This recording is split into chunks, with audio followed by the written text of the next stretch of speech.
लक्ष्मणो यस्य वामे च जनकात्मजो पुरतो मारुतिर्यस्य तं वन्दे रघुनन्दनं यत्र यत्र रघुनाथकीर्तनं तत्र तत्र कृतमस्तकाञ्जलिं वाष्पवारि परिपूर्णलोचनं मारुतं नमत राक्षसान्तकं गङ्गातरङ्गरमणीयजटाकलापं गौरीनिरन्तरविभूषितवामुभागं नारायणप्रियमनङ्गमदापहारं वाराणसीं पुरपतिं भजे विश्वनाथं। तुलसीदास जी के पद कमल बारंबार मनाय, गुण गावम सिय राम के श्रवण मत हो सहाय। लेत सदा सुधि सहज दया को धाम, जननी जनक सब जीव के प्रभु श्री सीताराम। सियावर रामचंद्र की जय, उमापति महादेव की जय, पवन सुत हनुमान जी की जय, गोस्वामी तुलसीदास महाराज की जय। सम्मानीय साधु परिवार, नवजात शिशु व्यक्ति के सुभागमन के पावन अवसर पर मानस संगोष्ठी में उपस्थित समस्त वैद्यक समुदाय, धर्मानुरागी सज्जनगण, करुणामयी वात्सल्यमयी ममतामयी मातृशक्ति, आप सभी के श्री चरण में सादर और सादर प्रणाम वंदन करते हुए बड़ा ही पावन अवसर कि हम और आप पूज्यपाद गोस्वामी तुलसीदास जी की कालजयी रचना श्रीमद् रामचरितमानस के आश्रय में रह करके जीवन के क्षणों को पवित्र करने का एक किंचित प्रयास कर रहे हैं। जैसे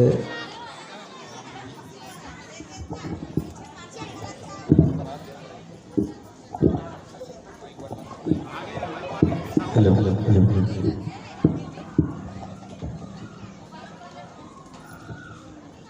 वैसे इस बात का निवेदन करूं,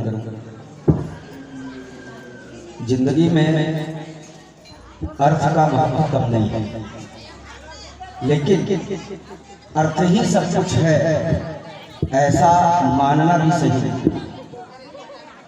किसी ने बड़ी सुंदर विचार रखी इन पर, सिक्के से अधिक महत्व वस्तु का, क्योंकि कठिन परिश्रम के बाद हम सिक्के इकट्ठे करते हैं, फिर भी किसी न किसी वस्तु के लिए सिक्के को दूसरे को देते हैं। तो इसलिए सिक्के से अधिक महत्व वस्तु का, और वस्तु से भी अधिक महत्व व्यक्ति का। सिक्के का इन्वेस्टमेंट स्वयं के लिए ही करता है, संसाधन स्वयं के लिए जुटाता है, इसलिए सिक्के से अधिक महत्व वस्तु का है, वस्तु से अधिक महत्व व्यक्ति का है, व्यक्ति से भी अधिक महत्व जिसका है वो उनके विचार का है। भाई बाजार में हर तरह की सामान है, लेकिन तुम्हारा विचार क्या कहता है कि किसे ले किसे नहीं। तो मैं निवेदन कर रहा था, सिक्के से अधिक महत्व वस्तु का है, वस्तु से अधिक महत्व व्यक्ति का है, व्यक्ति से भी अधिक महत्व उनके विचार का है, और विचार से भी अधिक महत्व विवेक का। लेकिन वो विवेक मिलेगी तो गोस्वामी जी लिखते हैं कि बिना सत्संग विवेक न हो। जब तक हमारे और आपके जीवन में सत्संग नहीं होगा तब तक के विवेक नहीं आएगा। अच्छा, सत्संग कब होगा? तो पुनः बाबा जी लिखते हैं कि राम कृपा बिन सुलभ लग जाएगी।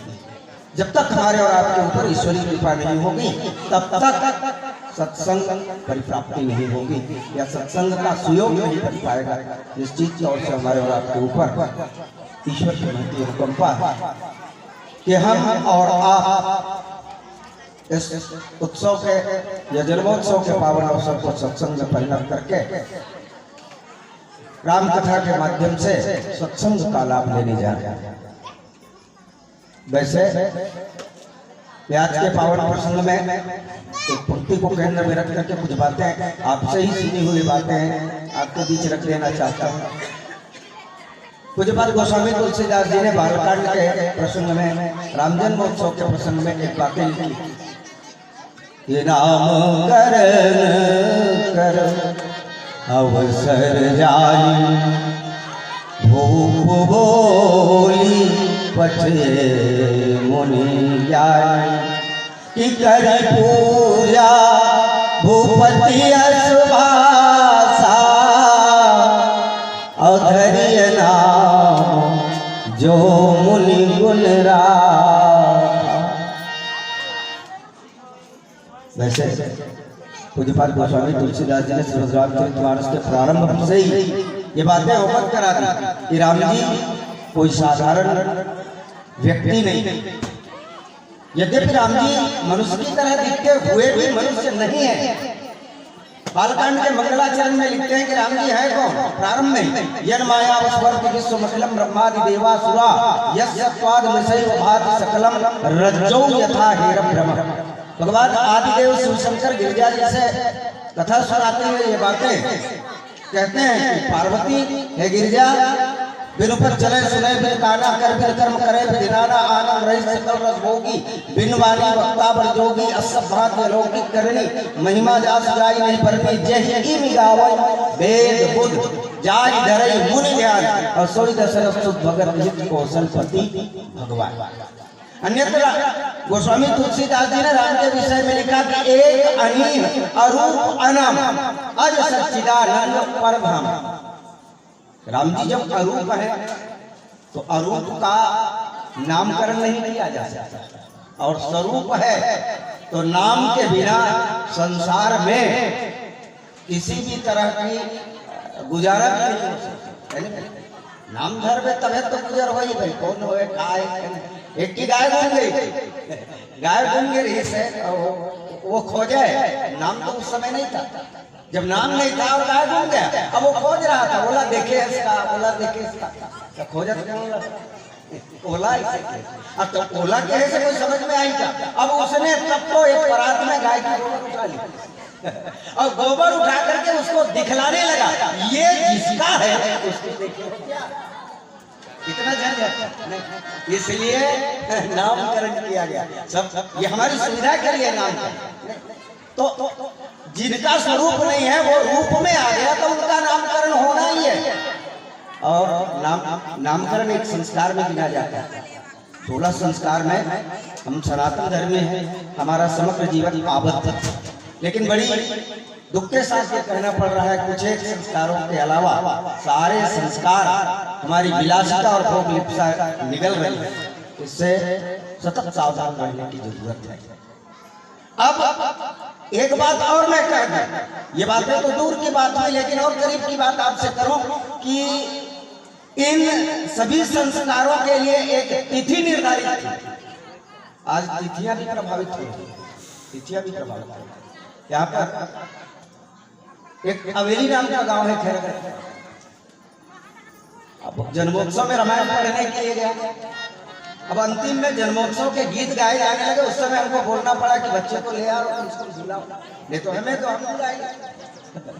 और तब घर वाले ने कहा तो बच्चा तो चल कर आ रहा है, तो आपके सामने खड़ा है, 3-4 साल का बच्चा था।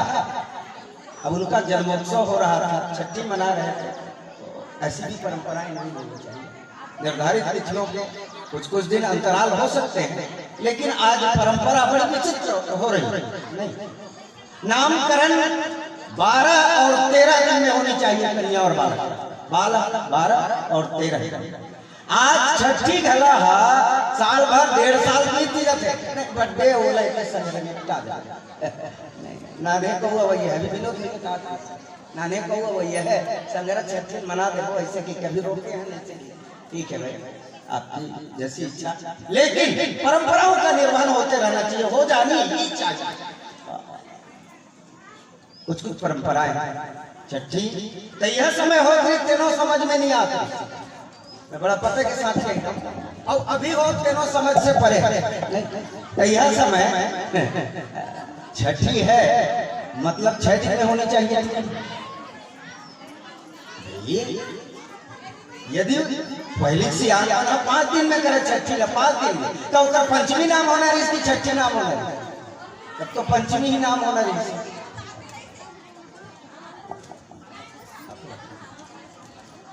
तो मैं निवेदन करते रहा कि छठी परंपरा 6वीं तिथि में होनी चाहिए। और कभी कभी मेरे दिमाग में एक बार आया कि छठी का कोई शास्त्रोक्त कोई सिद्धांत है क्या, महत्व है क्या, और तब स्कंद पुराण में ये बातें मिली कि छठी मूलतः भगवान शिव शंकर के पुत्रवधू कार्तिकेय की पत्नी, और छठी का हमारे जीवन में उस दिन का उस तिथि का निश्चित तौर से बहुत कुछ महत्व है। जब चुनौती भरी बातें आती है हमारे जीवन में तब बड़े खुले तौर से हम कहते हैं नहीं मैं तुम्हें छठी का दूध याद दिला। माता एक निर्धारित अवस्था के बालक को स्तनपान तो कराती है, लेकिन जब चुनौती की बात आती है तो हम डंके के चोट पे कहते हैं कि छठी की दूध याद दिला। छठी की दूध कोई विशेष रहती होगी कि नहीं रहती होगी तभी कहते हैं, यदि नहीं रहती तो चुनौती के साथ छठी की दूध की लोगों को स्मृति काहे दिलाते। तो निश्चित है छठी की रात छठी माता आकर के बालक को आशीर्वाद दे करके जाती है, इसलिए उस रात का एक विशेष महत्व ही होता है। और उसके बाद 12वें या 13वें दिन कन्या और बालक दोनों में अंतर है, तो 12 और 13 दिन के अंतराल में नामकरण होता है, नामकरण संस्कार। अब नामकरण कैसे किया जाना चाहिए, आज नामकरण हो रहे हैं जैसे वैसे नामकरण कर दिया जाए, लेकिन मैं एक बात निवेदन करूं, नामकरण का उत्तम तरीका है गुण के आधार पर नामित किया जाना चाहिए। राजा दशरथ ने वशिष्ठ जी से यही कहा, कहिए नाम जो मुनि गुण राधा। भाई नाम कुछ है और उनका गुण और स्वभाव कुछ अलग है, तो दिक्कत होगी कि नहीं।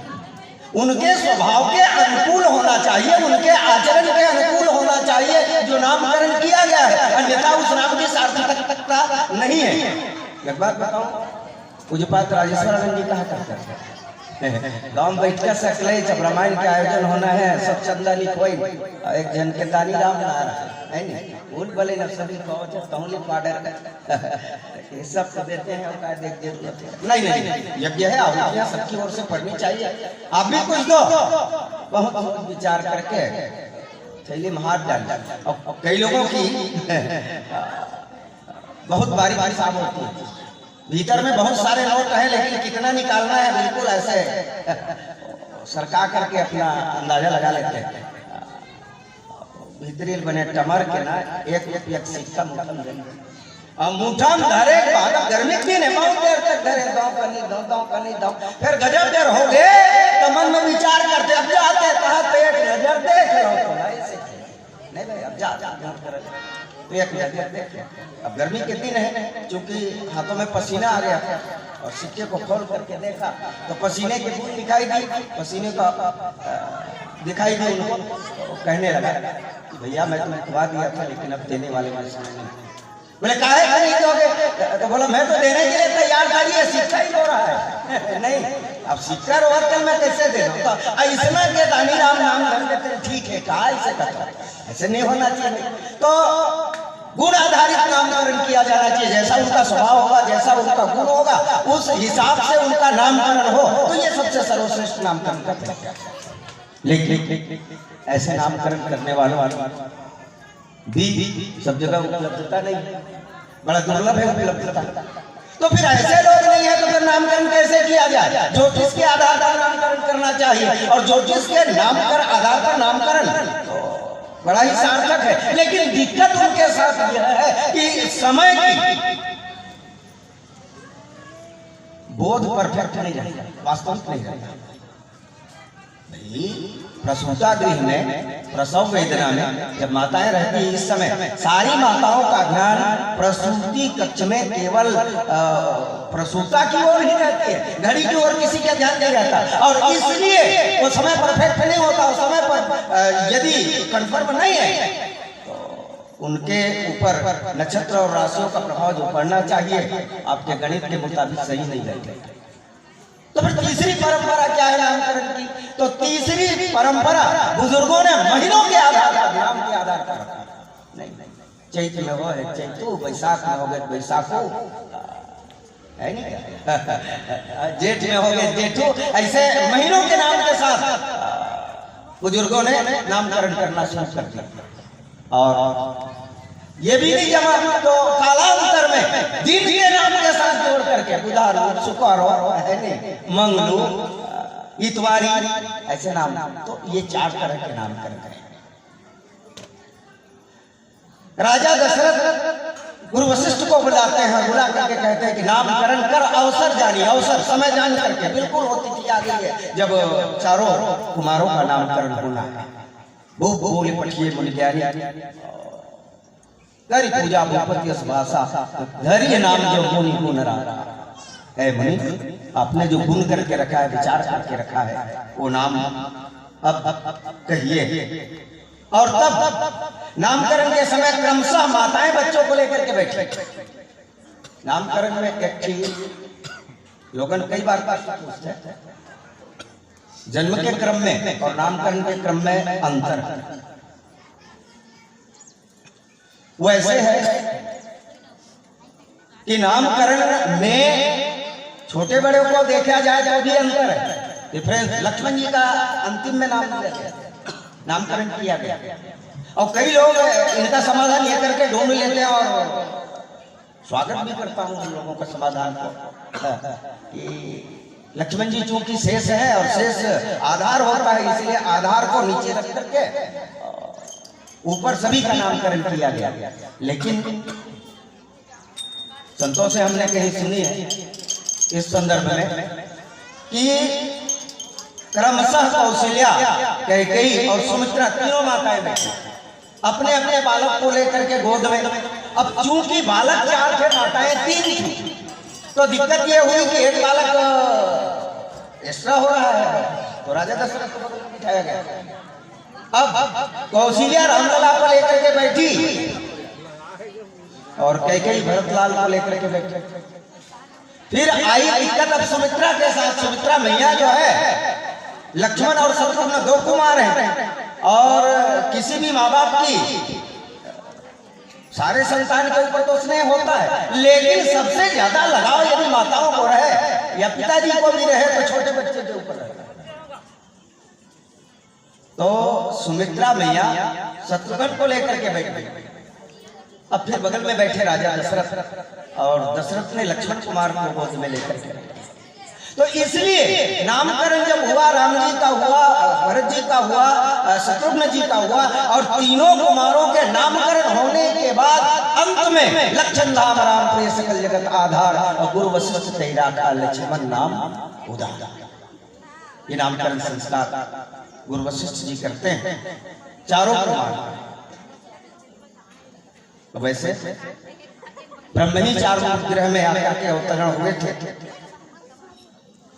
ये बातें भगवान स्वयं ही कहते हैं कि अंशन सहित मनुज अवतारा लइहो मिलकर वंश उदारा कश्यप पदित महातपीना तिनको हम पूरब वर्दीना थे दशरथ कौशल्या रूपा।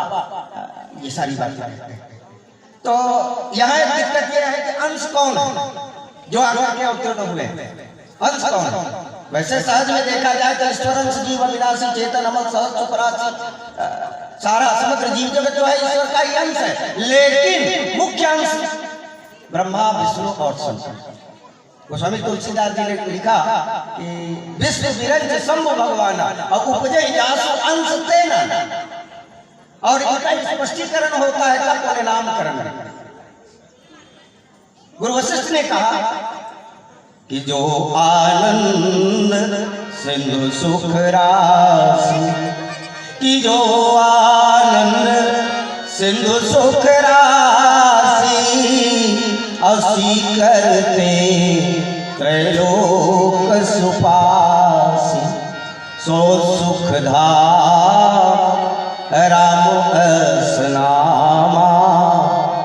अखिल लोकदायक विश्राम। जो आनंद सिंधु सुख राशि, सुख के राशि और आनंद के समुद्र स्वयं ब्रह्म ही राम के रूप में अवतीर्ण हुए। फिर आगे कहते हैं विश्व भरण पोषण कर जोई और ताकर नाम भरत अस हो। विश्व भरण पोषण कौन कर सकता है? बीपीएल के कारण नहीं, 35 किलो पॉकेट में झोंका थे और वो पालन करता कैदार। विश्व भरण पोषण कर जोई, संसार का भरण पोषण कौन करता है? तो बोले जिनके पास लक्ष्मी है, और लक्ष्मी मालकिन बन करके नहीं, सेविका बन करके। काबर लक्ष्मी मालकिन बन करके हमारे जीवन में आएगी तो अपने इशारे में हमें नचाएगी नहीं। तो जिनके जीवन में साक्षात लक्ष्मी जी सेविका या दासी बन करके रह रही हो, वो भरत जी विश्व भरण पोषण कर जो। संसार का भरण पोषण वही कर सकता है। तो स्वयं भगवान विष्णु शेष साई जिनकी चरण की सेवा करते हुए लक्ष्मी जी नहीं थकती, वो साक्षात भरत जी के रूप में अवतीर्ण हुए। ये नामकरण से ही परिभाषित हो रहा है। फिर नाम शत्रुघ्न वेद प्रकाश, वेद जिनके मुख से प्रकाशित होती है, वह शत्रुघ्न के रूप में नामकरण उनका किया गया। अच्छा, वेद जिनके मुख से प्रकाशित होती है तो वेद ब्रह्मा की वाणी से प्रस्फुटित होती है। तो स्वयं ब्रह्मा जी ही शत्रुघ्न के रूप में आकर के अवतीर्ण हुए। और फिर गोस्वामी तुलसीदास जी ने अंत में सुमित्रा नंदन लक्ष्मण जी के लिए लिखा, लक्षण धाम राम प्रिय सकल जगत आधार, गुरु वशिष्ठ कही राखा लक्ष्मण नाम उदार। भगवान स्वयं कहते हैं कि को नहीं शिव समान प्रिय मोरे। भगवान आदिदेव शिव शंकर की तरह मुझे कोई प्रिय नहीं। और शंकर जी और राम जी का संबंध सेवक स्वामी सखा सिय पी के हित निरुपद सब विधि तुलसी के। दोनों एक दूसरे के सेवक है, दोनों एक दूसरे के स्वामी है, दोनों एक दूसरे के सखा है। ये विविध रूप में भगवान शंकर और राम जी के संबंध है। तो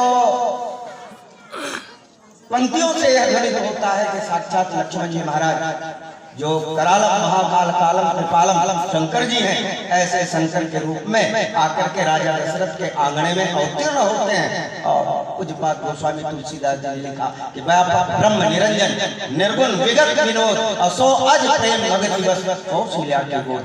किसी ने बड़ी सुंदर पंक्ति बिंदु जी ने लिखी, शायद प्रबल प्रेम के पाले पड़कर प्रभु को नियम बदलते देखा, अपना मान टले टल जाए तो जन का मान न टलते देखा, केवल उनकी कृपा दृष्टि से सकल सृष्टि को पलते देखा, उनको गोकुल की गोरस पर 100 बार मचलते देखा, 100 बार मचलते देखा। सादर और सादर पुनः प्रणाम वंदन के साथ मैं अपनी बारी को विराम दूं।